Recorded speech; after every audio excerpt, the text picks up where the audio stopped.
Тогда я решил попробовать себя в другой ипостаси. Стал автором. Вот я бы сейчас спою песенку. А поскольку по роду своей нынешней деятельности я артист на детских праздниках, то песенка детская. Называется она «Чхательная песенка». Стихи, правда, не мои стихи, такого поэта Михаила Придворного. От вас потребуется некоторое участие, но оно несложное. Вот если я скажу так,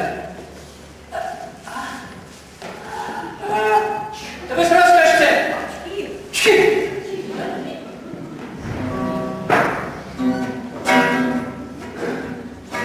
Я посыпал перцем суп, зачесалась в носу. Я еще посыпал раз, подтекла слеза из глаз. Зацепил ногой за стул. Ничего себе чихнул. Перец тут и перец здесь. Перец высыпался весь, перец высыпался весь, перец высыпался весь.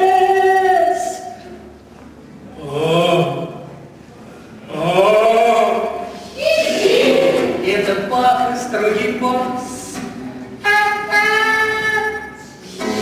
Это братик пискнул раз. Это мама и сестра. Это муха из ведра. Это кошка на окне. Это рыбка в глубине. Это вся